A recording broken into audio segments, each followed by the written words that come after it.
রহিম। সম্মানিত উপস্থিত, আজ 6 নম্বর ওয়ার্ডের উদ্যোগে সাবেক 3 বারের প্রধানমন্ত্রী আপসীয় নেত্রী মরহুমা বেগম খালেদা জিয়ার দোয়া মাহফিল ও দানের শীষের সমর্থনে, পাপা ভাইয়ের সমর্থনে আজকে আমাদের এই উঠান বৈঠকে আমাদের মাঝে উপস্থিত রয়েছেন আমাদের চনোয়া কৃতি সন্তান, চনোয়া ইউনিয়ন বিএনপির অভিভাবক, বাঁশখালী উপজেলা বিএনপির সাবেক সদস্য সচিব ও চনোয়া থেকে বারবার নির্বাচিত সাবেক সফল চেয়ারম্যান জনতা জনাব রেজাউল হক চৌধুরী রাজা ভাই।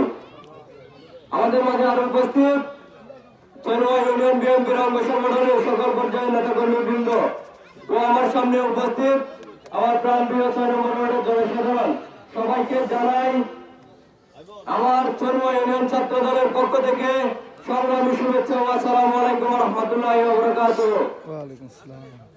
আজ আমরা এমন একজন মানুষের দোয়া মাহফিলে উপস্থিত হয়েছি যিনি কিনা সবসময় গণতন্ত্রের কথা বলতেন, এ দেশের মানুষের কথা বলতেন।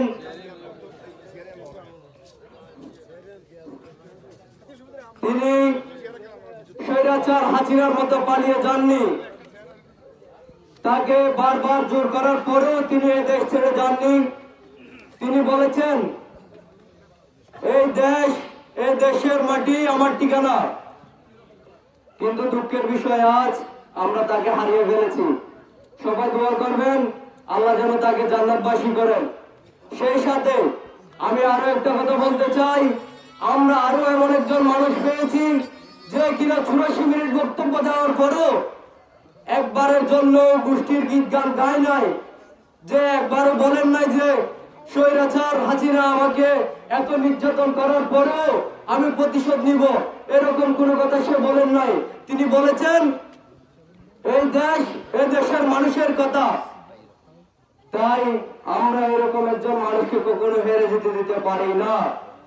তাই আমাদেরকে তারেক রহমানের দেওয়া চট্টগ্রাম 16 আসনের বাঁশখালীর মনোনীত প্রার্থী জনতা জনাব মুশতাকুল ইসলাম চৌধুরী পাপ্পা ভাইকে বিপুল ভোটে জয় করতে হবে।